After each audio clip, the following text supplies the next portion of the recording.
Hey guys, welcome back to the Another Excuse podcast, where we chat to founders, creators, and self-starters about how they started and where they are now. Today's guest is Renier Lombard, the Managing Director of FLANCE Directive Creators, or FDC. FDC is a marketing consultancy and implementation agency focused on personal brand building and social selling. In this episode, we discuss how a different education and being exposed to entrepreneurship at a young age can change your views on how to make money, what FDC does and the importance of building a personal brand, and how to stand out when looking for a job, and so much more. This episode is full of actionable advice. It was a great conversation, and I'd love to hear what you think, so let me know in the comments. Enjoy the show.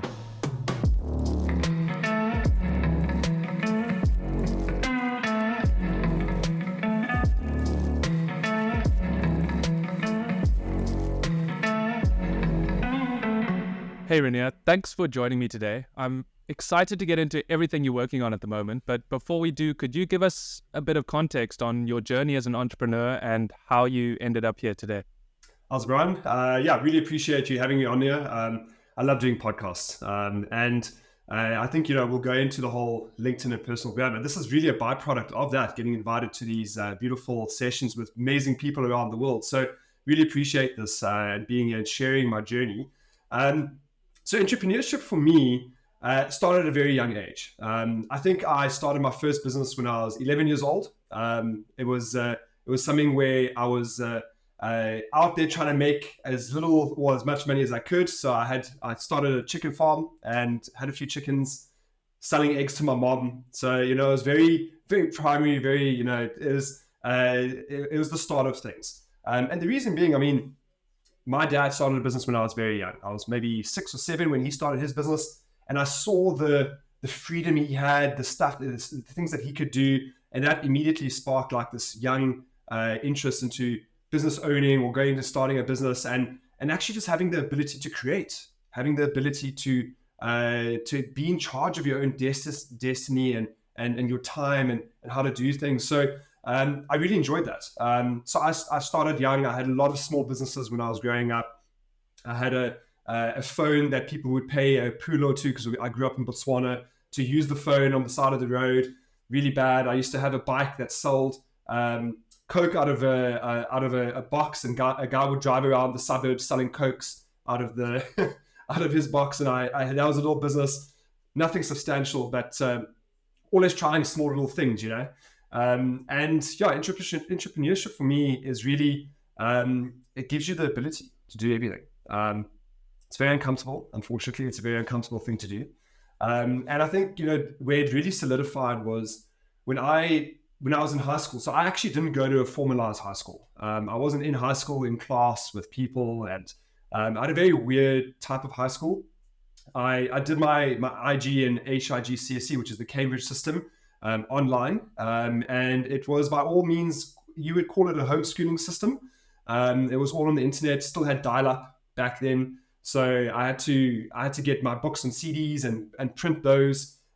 So after primary school, I decided to go and do this because I hated schooling. I hated the schooling system. I hated being told what to do. I hated that I couldn't move as fast as I wanted to move, because I'm quite a determined, self-motivated individual. So the homeschooling system really allowed me to move as fast as I wanted to. I could get my projects done, I could get everything done, and then focus on other things. So I actually had a small office in my dad's workshop, because he was in construction and woodworking, that I would do my high school. And literally I would go into town with him in the morning, because we lived on this small holding in Gaborone. And I would have my own little office next to his office, and I would do my projects and work there, and I would go home at night with him afterwards. So I was exposed to how he was doing business and what he was doing and the deals he was making. And I would obviously have lunch with him and sit in the office and really understand what he was going about and doing his business. And it really just solidified that whole I want to have my own business one day type of vibe. And I think the one day I was sitting in the office and this random guy walks in. Hey Pierre, how's it going? This is my dad. And he hands him an envelope with I think it was about 10 or 20,000 pulo back then. I can't remember.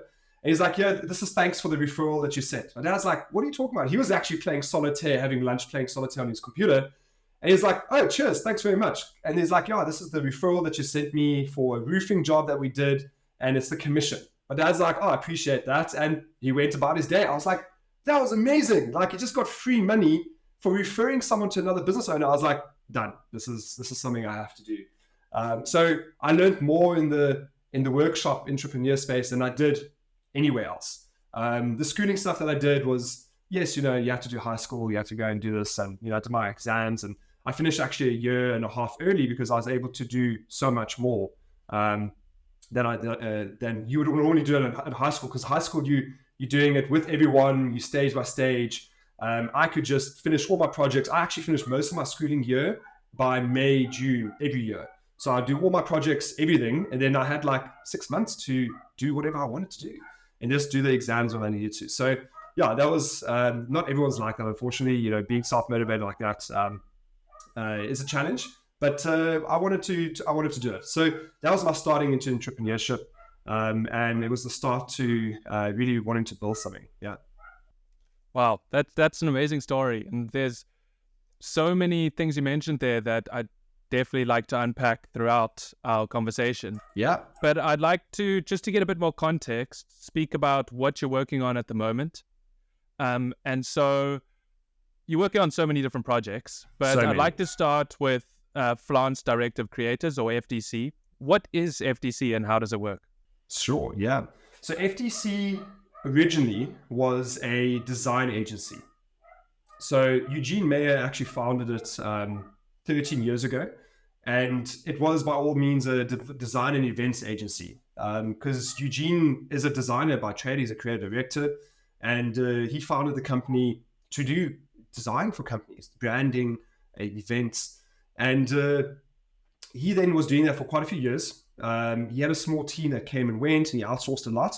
And then I got into Eugene's world about 8 years ago. And yeah, about 9 years ago, somewhere around there, we then got into touch. I was running my own agency called Social Animal, and that was the original company that I started. And we were doing the digital work for his clients overseas. So he wasn't doing any digital marketing at all.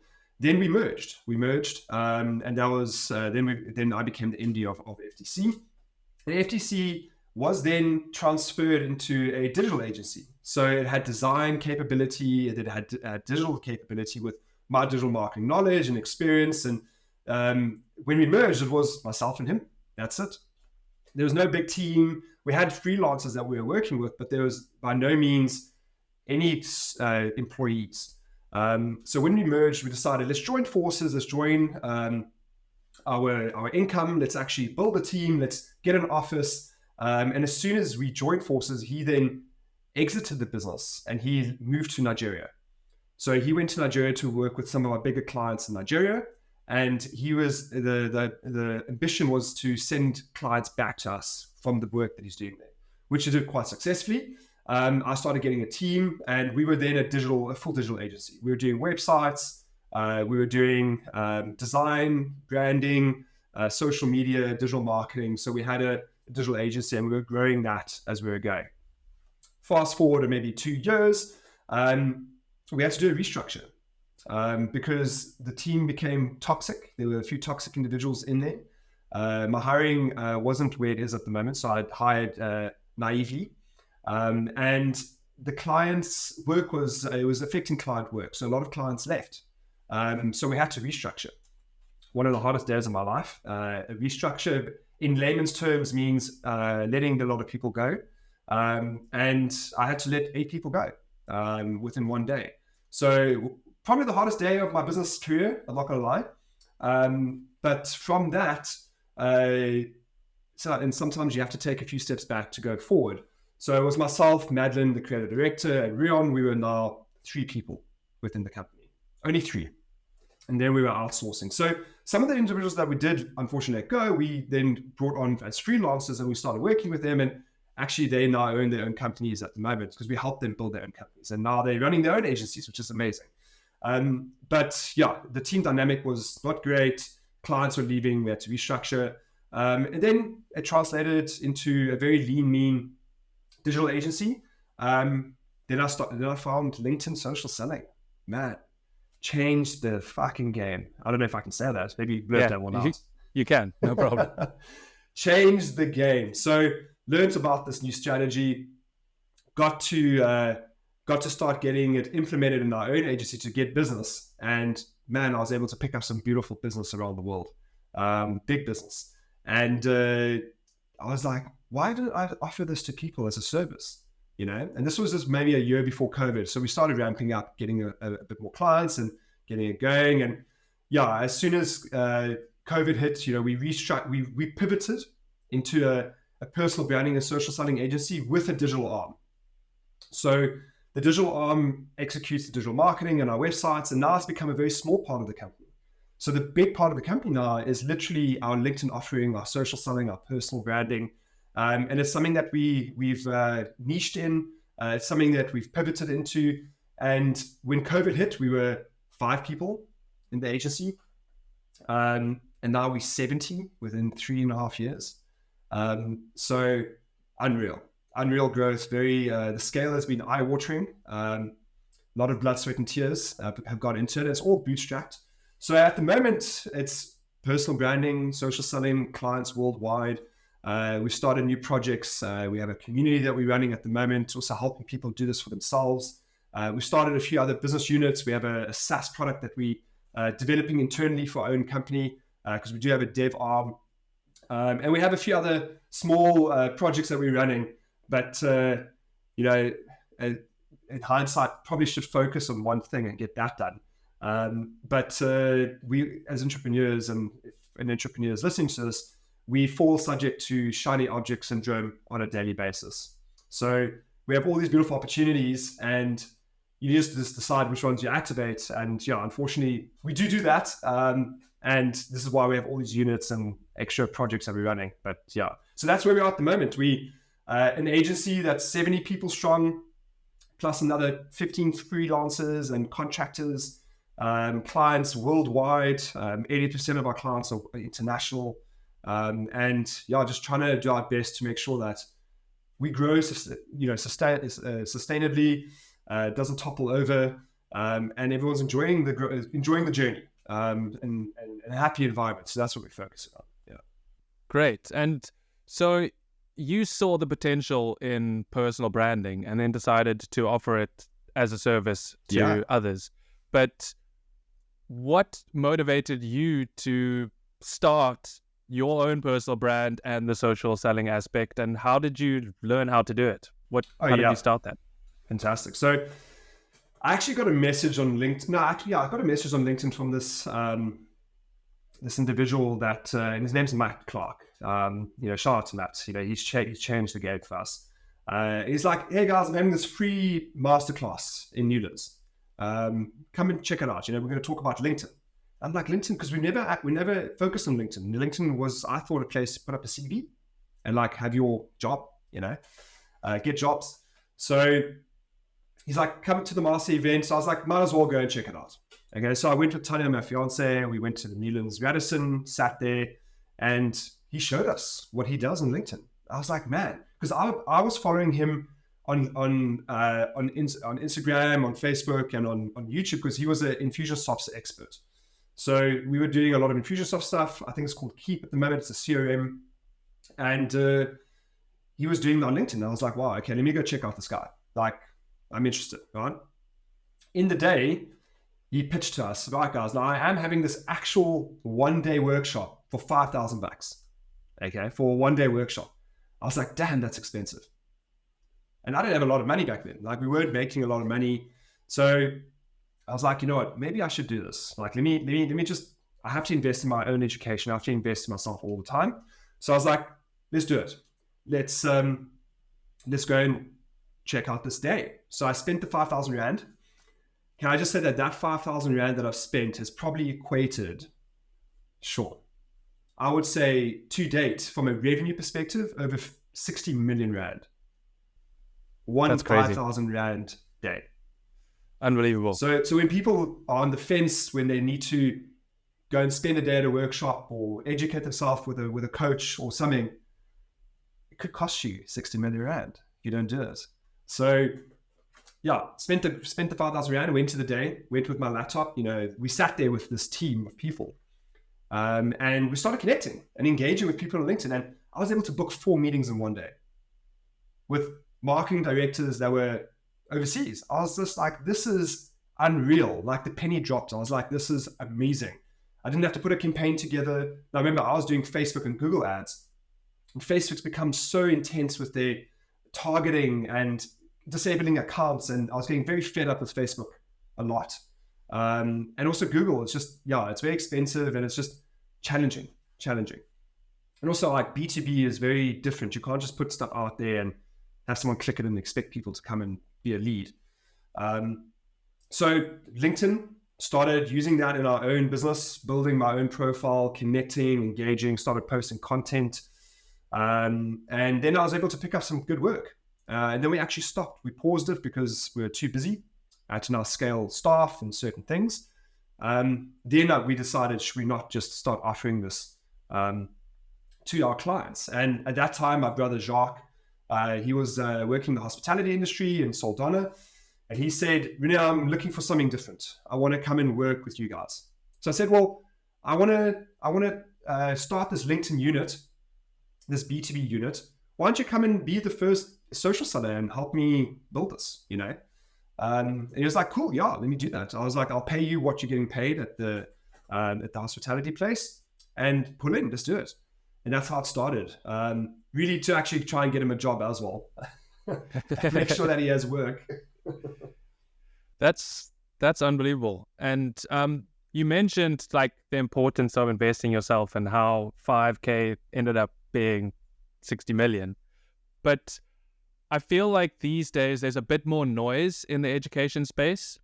And do you have any advice on like how to pick the right people to invest in? So do you know what I mean? Because I feel like I'm apprehensive sometimes because people can talk the talk, but they can't actually walk the walk, if that makes sense. So yeah, I mean, listen, at the end of the day, you are going to have hit and miss.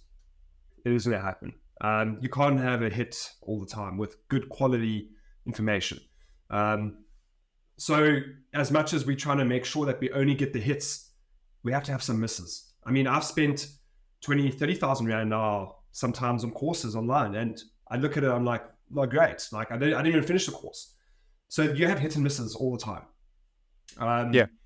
The trick is to keep doing it, keep investing and finding and being curious, because you also can't expect to charge 30,000 Rand a month if you're not willing to spend the 30,000 Rand on a small course to do that or elevate your knowledge of a certain subject. So a lot of people want to charge big rates from a retainer and service side, but they're not willing to educate themselves if they don't know how to get there. So be willing to invest in yourself to then take that knowledge and then elevate your pricing point and your service level.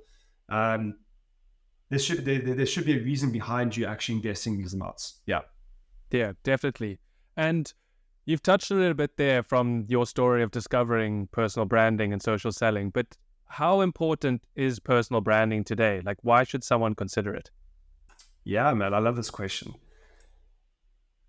It's, there's so much noise everywhere at the moment. Everyone telling you how beautiful they are, how awesome they are, how you should do business with them.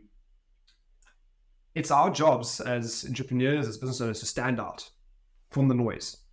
And a personal brand is a tool to stand out because you're unique, People build relationships with unique people. You can be a polarized person. And if you don't have a personal brand or you're not building a personal brand, you're missing a massive opportunity. Like, you don't need to do it, right? Like, you can do your business and do certain things without having it. It's just so much harder without a good brand that can articulate and communicate what you're doing. My personal brand, I would attribute majority of our business to my personal brand that I've been building and the connections that I've made and the partnerships I've developed. It's so much more than just posting a piece of content or getting a lead. It's about creating this knowability. People do business with people they like, they know, and they trust. And we've all heard this. So how do you create that without getting to see everyone on a daily basis? It's very hard. I can't meet 1,000 people every week. I just can't. But I can post something that can reach a few thousand people every day.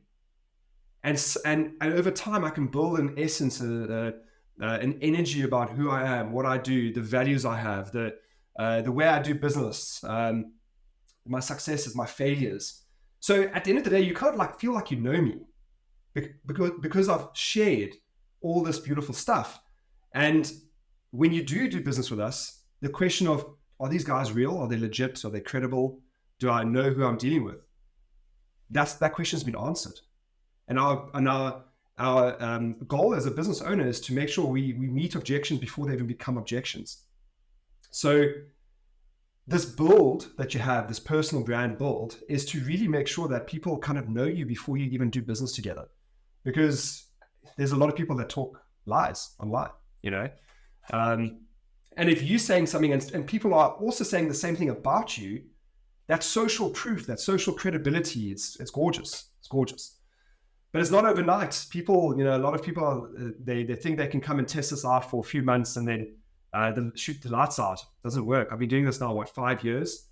And only now it's really short. Now it's becoming insane. Like I'm getting invited to so many talks and podcasts and just opportunities. I have so many people reaching out to me for help because of what we do. So the inbound is just there, So yeah, if you don't build a personal brand, you don't need to. But what you got to lose, I couldn't gaining agree some more. clients. Oh, that's pretty horrible. Talent want to work with you. That's pretty shocking as well, So it's only positive. There's only positives. Definitely. The one thing that people may push back on is the putting yourself out there aspect of it. It is quite nerve-wracking because in your head, you feel like more people are watching or like Exactly. people are going to care or like you're the center of their universe when you actually aren't. Yeah, but you definitely not. think we are. And so it's really difficult to get over that hurdle and just like put yourself out there and like film a video and put it online and see what people say. It's like, how do you sort of coach that leap if you do? It's a process. It really is. I mean, I went through it as well. We all think we have this spotlight on us, that the world is looking at us, that everyone's caring, that things have to be perfect. If you change something on your LinkedIn, the whole world will see it. And now they know I'll tell everyone a secret. No one cares about what you're doing or who you are. Like, no one gives a shit. They're caring about their own lives, what they're doing and what it's affecting them. They're not there scrutinizing you. They're not there looking at you on a daily basis. So if people don't care, why should you? It's a process it's an uncomfortable process. It's one that you have to challenge on a daily, weekly basis. And you get better at it. So the more you challenge your comfort, to post, to engage, to be a bit more open, the easier it becomes. Now I post something, I don't even give it any second thought. I post it, done, go. Like, this is what I said to a lot of people, just post and forget about it. Like, don't even think about it. Like, create something, post it. By giving it too much thought and thinking about what people think and then trying to make it perfect, all that does is take away from action. And action is the definitive common denominator in every successful business. It's not about how awesome their plan was or strategy. No, you don't know what's going to work and what's not going to work when you're actually in the field. It's about actually taking action on a daily basis. And this is the line that I live my life on. And it's the saying, more is lost through indecision than wrong decision. Because if you don't do anything, that's automatically a zero to fail. You haven't done anything. So action needs to be taken. And you only get to understand what you like and don't like and get clarity through action and through doing action. And yes, you're going to mess up. There's going to be mistakes. It's not going to be fantastic at all. But that's the beauty part about it.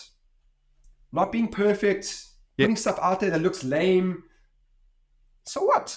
Who's gonna? Yeah. What's the worst that's gonna happen? Nothing. Someone's gonna say no to your Exactly. pitch. Okay, try the next person. So a lot of people are very scared of being polarized because they want to please everyone. They want to be everyone's friend. They want to be this liked person. But unfortunately, that is a strategy that doesn't work because you can't please everyone. You're not going to please everyone. You're not going to be able to do business with everyone.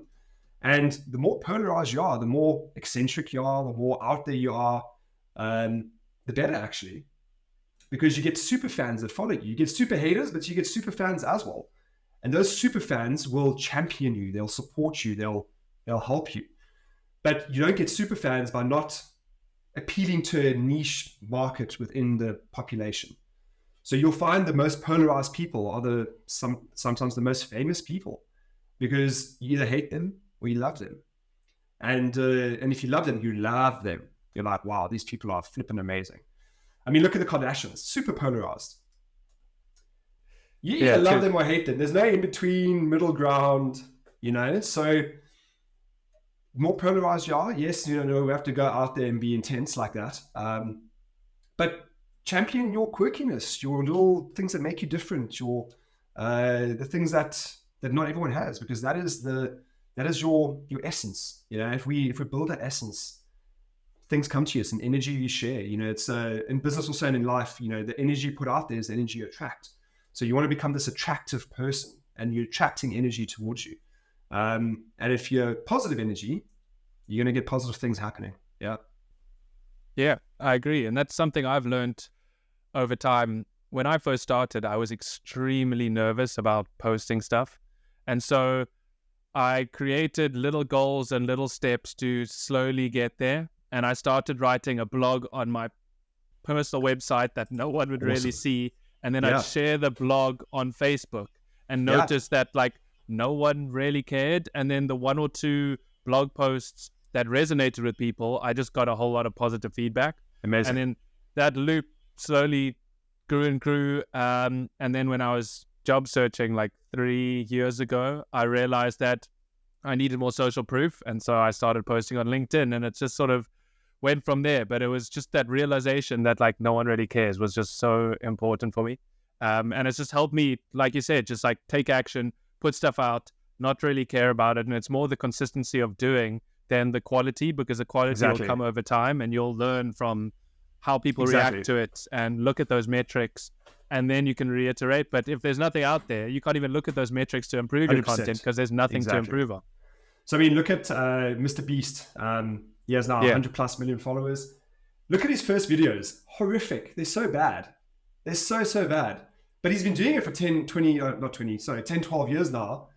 And every year he improves, get more followers. And now he's these videos are crazy, Yeah. I think he drove a train into a hole the other day. I was like, what? Spending millions of dollars on videos crazy. So the perfection, the quality comes by doing. You don't have to be perfect. It doesn't have to be amazing. The defining metric is action. It's taking action and actually just getting something out there. When a lot of people start businesses, they hammer on the logo and making the website look amazing. They spend so much time, effort, and money trying to plan and make sure that and they haven't taken any action. They don't even have a dollar in their bank account from selling. What you should actually focus on is selling what you have, and making sure you have your first few clients or products sold before you even have a website. So action is that defining metric, and it's with personal branding, it's in life, it's in business. And if you can focus on building your action muscle, then you're gonna achieve beautiful things. Yeah. Quick interruption from me. The podcast has been growing, and I'm really, really happy and really, really proud. But none of that would have been possible without your support. So I really thank you for that. And if I could just ask if you could continue your support and follow the podcast on your podcast listening app, or subscribe to the YouTube channel and like or comment on the video. These little actions mean a lot and really help with the growth. So thanks in advance. Thank you for doing that, and thank you for your continued support. I really appreciate it. Back to the episode. Yeah, I agree. And now you also run a company called Podium One, which is a personal branding service for sports people. Did you start this company because you saw an opportunity in the sports space and already had the personal branding knowledge, or is it more of just a passion thing and you really enjoy Yeah, sports? so that by all means is a startup. We're starting that up, helping the sports industry do that. We've helped a few sports individuals do this currently, so we're testing it out. It's by no means a fully fledged unit just yet, but yes, it is unique for sporting individuals because, and this is what we've realized, now the sporting careers do end. And this happens. You're going to end your career at 35, maybe 40 if you're lucky. What do you do afterwards? If you haven't made enough money to transgress you into the rest of your life, you're going to have to get a job, or you're going to have to start a business, or you're going to have to do something to make sure that you can sustain, So the beautiful part is that you've already built up a sort of familiarity, kind of famous vibes, because you've been on TV, people know you, they've seen you online. So that's just so much easier. So if you do start a LinkedIn journey, your content automatically will get engagement. It'll automatically get results because you are, by all means, a sporting person they've seen. If they followed you in the sporting field, why shouldn't they follow you here? So much more easier for sports people to become LinkedIn personalities and actually drive business on LinkedIn. Much easier. Because people are already familiar. You don't have to make them familiar. You just need to be consistent. I mean, we manage a client called Bob Skinstaff. He's a previous rugby captain, and he does exceptionally well because he is constant with content. He's very engaged. He also is a very awesome person, very humble person. So people love him, and he's done exceptionally well. A lot of business from LinkedIn. So we want to help other sports people transgress from their careers in sport to business. If they are going into buying business or investing, using their personal brands to go and do this. Yeah. So that's what the essence is. But it's been on the back burner this year. It's been very intense with the other units. So yeah, we might reactivate that next year. Right. And do you think spinning up different personal branding businesses that seem to niche down on specific industries or professions can be really beneficial? Oh, yeah. Yeah. Most definitely. So, I mean, having industries like, the author industry, having a unit for authors or for management consultants, sports, individuals, speakers. So we're testing this all out. I'm not saying it's the answer, but it's all testing. We're in testing phase. We're in building phase. Even though the company's 13 years old, we by all means are still a startup. We're still figuring it out. We're still trying to understand what's working, what's not working, making a whole lot of mistakes along the way. But yeah, it's all testing ground at the moment. Great. And I understand that each client would be different, but what kind of results do your clients generally hope to achieve when they start working with you? So yeah, every client is definitely different. Their business is different, their offerings are different, their service. This is why we never guarantee conversion at all. A lot of clients will come in and actually want leads immediately, and unfortunately, that doesn't work like that. This is not Facebook or Google where you're putting in a few bucks and then you get clicks and they convert. You actually have to convince people to become a lead. You have to give them a reason. So a lot of clients will sit there and they say, can I have, how many leads can I get? I'm like, that's the wrong question to be asking. Firstly, what are you going to give to get people to become a lead? Why should they be a lead? What value are you going to share? What education? What are you going to give? We're going to help you give to LinkedIn. We're going to help you give to the community. So when a client starts with us, we are the driving engine, the conduit between what you can give and what LinkedIn will give you. And some clients get a lot of leads within the first month. Some clients get a good lead 6 months in because of the type of service they offer, type of appetite for the product. So what we do guarantee is making sure that the profiles are managed correctly, gets driven, it's consistent. And the clients need to just understand that leads will come as a byproduct to a good strategy, a good personal brand, and a good appetite for their product. So if they've never sold their product before and they expect LinkedIn to be that place to sell, probably not going to work. So unfortunately, yes, expectation is a big thing when it comes to client management. And this is a long game. It's not a short game. And it takes a lot of time and effort to do this. And this is why we do what we do. Our clients don't have time to do it. They've got other things that they're doing. So we giving them the extra time and energy to execute this brand and strategy on LinkedIn to then attract the right clients, attract the right staff or talent, attract the right partners. Some of our clients will close one lead and will pay for years of marketing because that's the size of business that comes in. So this is very different.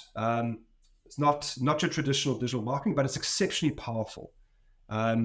Because as soon as some clients start, they're like, wow, everyone's talking about what I'm doing, and I'm meeting people, and they're like, I love what you're putting out there. So just by being active and posting content, people observe and they look, and it's a touch point. And marketing, by all means, is making sure that there's enough touch points for people to make decisions.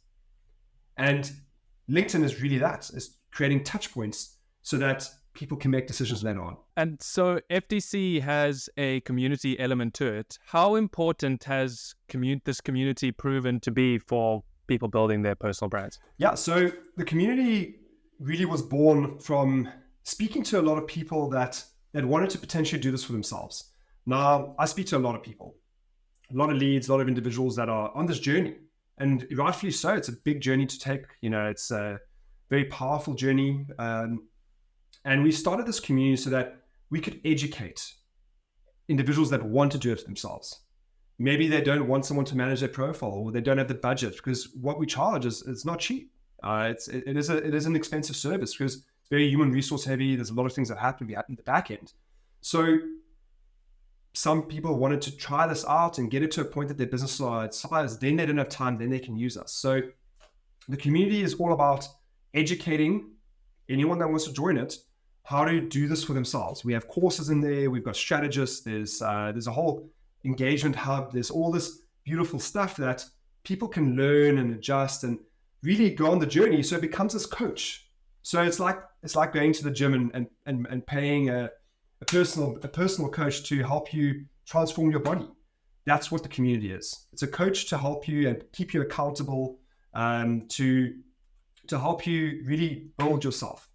And yeah, it's a much lower price point. It's a monthly fee that we charge, and it's just started. I think we've got about 80 members now in the community, and we're trying to get that to maybe a few hundred in the next year. And it's really to try and just grow the overall community, the LinkedIn community, and help people with the stuff that we do for clients and giving them all the strategies and all the stuff that we do there, give it to them so that they can do it for themselves. And it just helps the whole essence behind it. Yeah.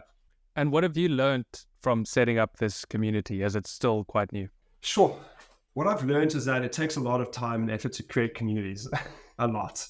Luckily, we have a whole internal team that's behind it and growing it. And we all have our full-time day jobs, but this is a side project. This is a unit that we're starting. So it's challenging. We've had to do the courses. Selling it is a bit of a challenge. We'll eventually get to a point that it's got momentum. But at the moment, it is a challenge.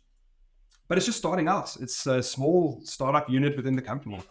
And luckily, it's not there. It doesn't have to work immediately. Because we have funds to fund it. It is a startup and we're getting it to a certain point. It can grow naturally and it can grow organically.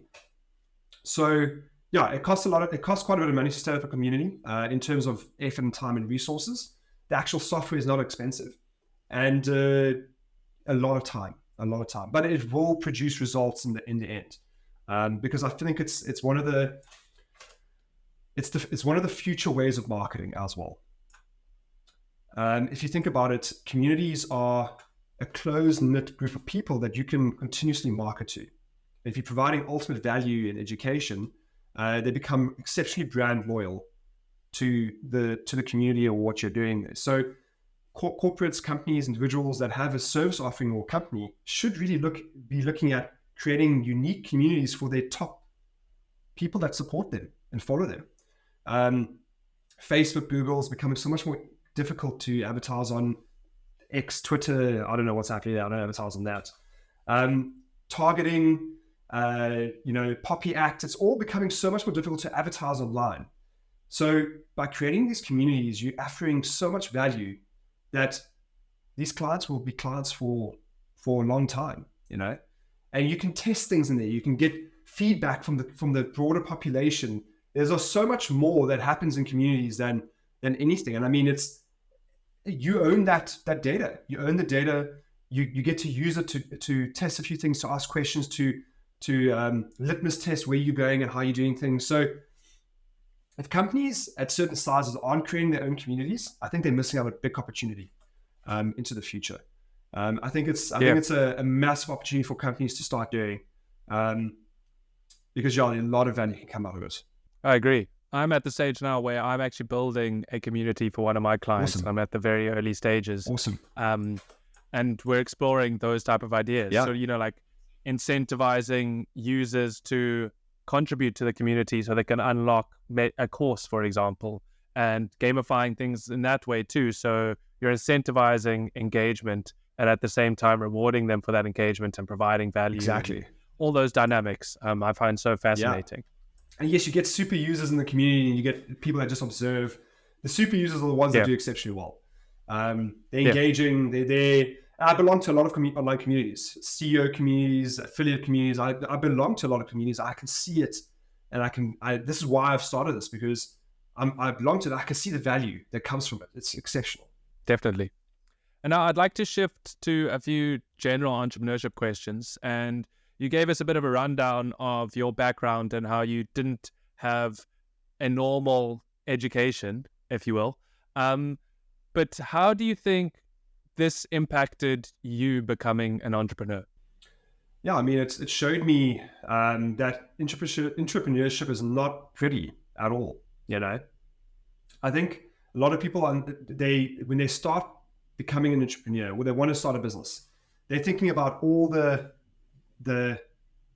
gems or the success that they can have, but they don't realize that they're going to have to really, really be very uncomfortable and go through a lot of hardship. It's not easy at all. And if anyone thinks it's easy, hasn't run a business yet, because clients will pay late. You'll have staff leave without notice. You'll have a client leave without notice. You'll have cash flow issues. You'll have a pandemic. Things happen, and the only certainty as an entrepreneur that you have is uncertainty. It's the only certainty. So you need to be prepared and mentally prepared for every eventuality on a daily basis, because it's like a box of Smarties, man. I'm not gonna lie to you. Every day there's either a new awesome thing that happens, or there's a massive problem, or it's a whole box. So it is exceptionally up and down. You have your very highs and you have your very lows. And if you can't deal with the very lows, you shouldn't be an entrepreneur, because your mental health and your mental capability needs to handle that. And it's not for everyone. So when I observed this when I was younger, it was a norm to me, because my dad had fantastic months. He had bad months. Some months we didn't have a lot of money just to buy groceries. But then some months we went to Sun City, So it was this ebb and flow, and this knowing that there was never certainty behind it. And I think that's also when I went into working world and I started working and I joined a company to earn a salary, that scared me so much that I would only earn this much money. And I was like, but wait, what happens if I do more work? Oh no, you'll still earn just this much money. But that makes no sense to me. So I would rather not know what I'm earning for the ability to create what I want and earn what I want. And I find it exceptionally more stressful and actually scarier having a cap. Now, not saying this is for everyone, because I enjoy the uncertainty. I actually relish in it. It's something that I love, because I can control it. And if I put enough money, or if I put enough time and energy into it, I can actually, anything is available. Anything can happen. I can do anything. So that's why I also started a company very young. I mean, I started my agency when I was 23. And because of that very fact, I couldn't accept the fact that I was going to just earn a salary I wanted to create stuff that I wanted to create. And my dad had a saying, everything in life can be fixed, or any problem can be fixed by just making more money. Just make more money. That's simple. And if you have that saying, it being simple, it becomes simple. Now people will sit there, oh, it's not as simple to make money, because you're not making money. And you're saying it's not simple. It is very easy to make money. Money is abundant. It's everywhere. And if you have that mindset of abundance, that it is exceptionally easy to make money, it'll come easy to you. You'll make a lot of money. And you just need to decide how much money you really want and how much stress you want at the end of the day. So those teachings, those learnings that came from my father when I was young, really helped me prepare my mindset, my the way I do things when I started. Because I knew it wasn't going to be easy. I knew that there's exceptional uncertainty. I knew that problems are going to come in and out. And yeah, I mean, luckily we've had a good 10 plus years of me being in business and actually being able to, yes, I have failed at certain businesses, but it hasn't been a failure to a point that I've had to stop being a business owner and go back into the working world. I'd rather earn a fraction of what I'm earning and go back and be an entrepreneur than go back into a corporate and earn a salary. I don't know if that, it makes no sense to a lot of people, but you can't put a price on a lot of things. Yeah. Yeah, that is such an interesting and, well, comparing to the majority, a unique mindset to have, but it seems to be so beneficial to have that like mental switch that you're in full control and you can make as much money as you want and need. And you mentioned that you were self-motivated, but many people lack motivation but like want to do bigger things. And what would you attribute that like self-motivation and drive, what do you attribute that to? I don't know, actually. It's a good question. Maybe it's just an internal fire that I have, an internal ambition. I don't know if it can be taught. Maybe it's something you're born with. I actually don't know.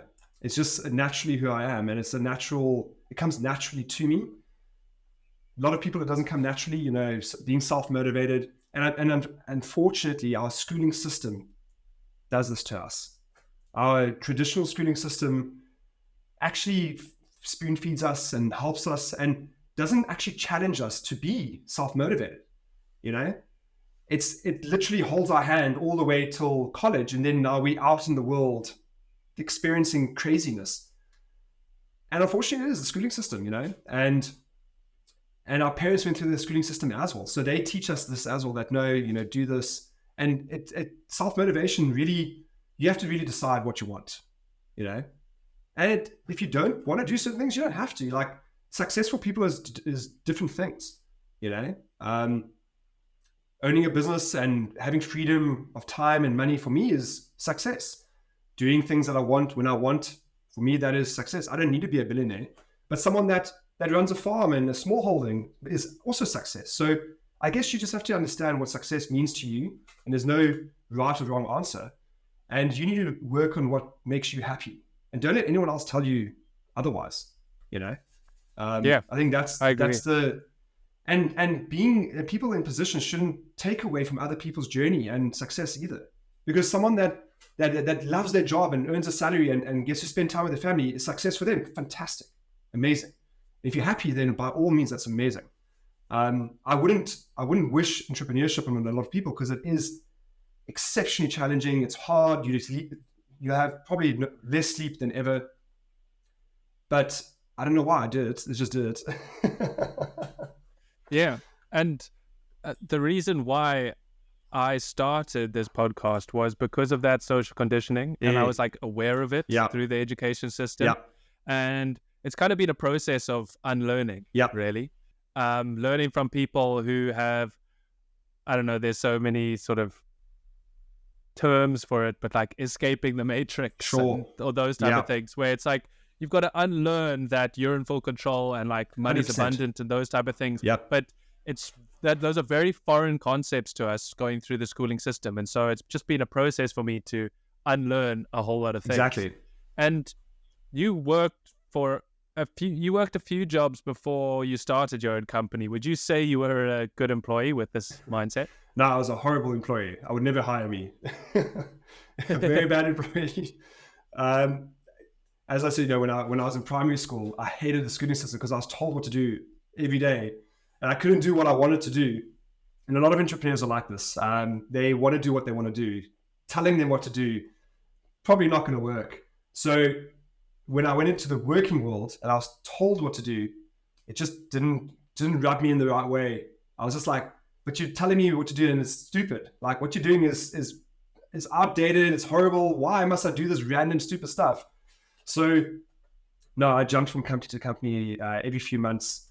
My uncle called me the digital Jintu, and I would literally just go in a company. Oh no, I don't like this. Jump again. I wasn't a loyal employee at all, and very horrible employee, because now I would do the work and I'd do it really, really great and I'd get results, but I would kind of fall back in my, I'm doing what I want to do. And then I would get warning letters because I left work 10 minutes early, but I came in an hour early. I don't know, so I was just like, it's not for me. So I had to hire myself and start my own business. And then I was fired from my last job because I made the rookie mistake of using my company email to do business with clients on the side, because I was doing freelance work on the side, which companies should allow if it's not affecting their work. But I was using the company email, rookie mistake, by the way, and I was fired. So I was happy. Yeah. And over the last 10 years, you've had to hire over 200 people. What do you look for when hiring? So hiring, it's and a lot of people will put a lot of time and effort into their CVs. Granted, you can do that, but I have come and hired a lot of people with beautiful CVs and they really bad employees. So I hardly look at CVs anymore. I scan them. Okay. When I hire someone, it's based on their attitude, on how willing they are to work and learn. Also, I hire kind people. If that makes sense. Actually had a chat with my broader team, and everyone's like, "Oh, I love the culture here. It's awesome. I love working here." And I'm like, how did you build this? And I think one attribute is I hire kind people, firm but kind. And my management level are all kind individuals. They amazing, genuine, looking out for the staff people. Now, a lot of companies don't promote that at all. They promote ruthless, toxic individuals to get into management level to drive a profit margin. No, we don't do that. I hire, and I say this to the other directors, my only KPI, you have to be a good person. You have to be a lacquer person. You have to be a kind person. Because we can teach things. We can teach a lot of things. But if you're going to be a toxic individual, there's no space for you. That's why when we hire people, we also do it on like contract first. So we test everyone out for a good 3 months, because let's see what you're actually going to do, what you say you're going to do, and your CV says what you're going to do. So reference checks, very important. The initial 3-month engagement, very important to test it out. And then we make a decision, okay, now you'll become a full-time person. But yeah, we've gone through a lot of bad hires, a lot of great hires as well. But yeah, it's just part of the process. So. And what advice would you give to someone applying to jobs and wanting to stand out? Get your profile on LinkedIn looking really awesome, okay? And actually reach out to the person that's hiring and actually have a conversation. And actually, and if they don't take your CV now and you really want to work at that company, keep engaging, keep connecting, keep in touch with that person that's hiring, because you never know when another opportunity comes up. A lot of people will apply to a job and then they don't get the job and then they'll just forget about it. But if you really want to work at a company and you see the company that you want to work at, actually drive it. Actually take some extra action, because remember, when you put out a CV at a job application, 200 people are applying. You need to be unique. You need to stand out from the crowd. So reach out to them. Have a direct conversation. Tell them, I want to work here. What is it going to take for me to work here? And if it's not right now, fine. There might be another opportunity later on. So, a lot of people also, they're very passive when they look for work. Send out a CV. These are the individuals that say to you, I sent out 80 CVs, I don't get any interviews, because you're doing that the wrong way, bro.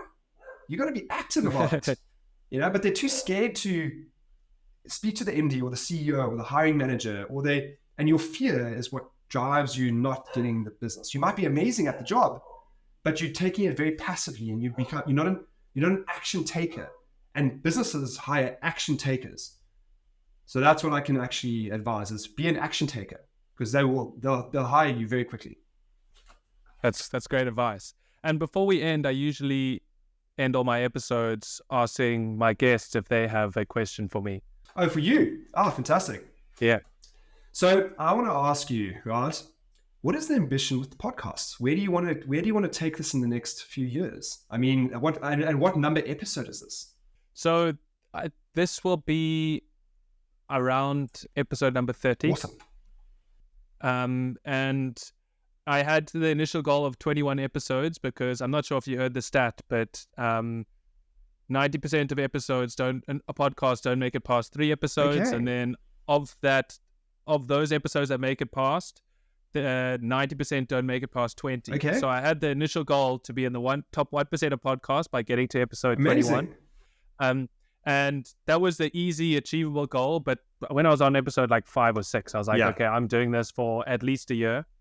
And so that's the next goal, is 52 episodes. Amazing. And I have everything I'm getting from this podcast, like speaking to people like yourself and learning about entrepreneurship and improving my speaking and all of that, is more than enough from what I'm getting. It's Amazing. motivating enough to keep going. Yeah.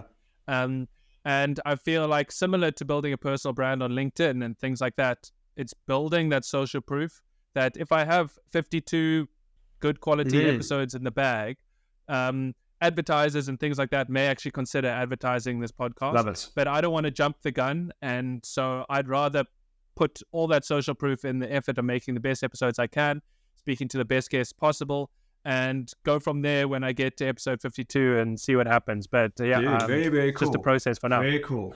Keep doing it, man. Like I'm listening to it now as well. So very good, dude. I say to everyone that starts a podcast, don't start a podcast unless you're willing to do the next 500 episodes, because that's only when it will become successful. And if you're not willing to do 500 episodes, don't even bother starting it. So this is the journey, and this is the consistency that you have to keep up with. So enjoy it, man. Yeah, the learnings is invaluable. Thank you. It's invaluable. Yeah.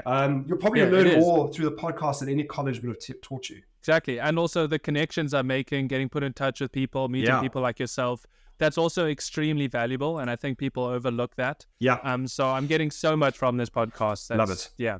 That isn't really measurable. It's amazing. Love it, man. So thanks for joining me today, Renier. I found this conversation extremely valuable and full of actionable advice. If people want to find out more about FDC or your other projects and yourself, how can they do so? Yeah, you can visit fdc.agency. That's our website. Or you can just search for Renier Lombard on LinkedIn and connect with me. I will try and connect with everyone and try to engage with all the content that I can. But you can find me on there. I'm active on there daily. So if you want to reach out to me, you can do so via there. Great. Okay. Thanks again. Thanks for your time, Renier. Awesome stuff. Cheers. Thanks very much. Thanks for listening. I really appreciate you making it all the way to the end. I hope you enjoyed the episode. One more quick reminder before you go. I have a weekly newsletter by the same name, Another Excuse, where I cover 4 topics: something that has changed my perception, a tool that could be useful to you, content that is actually worth consuming, and a concept that I try break down and explain. If this sounds of any interest to you and you need a kick up the arse, then you can subscribe at the link below. Thanks for joining me again, and I'll see you next week.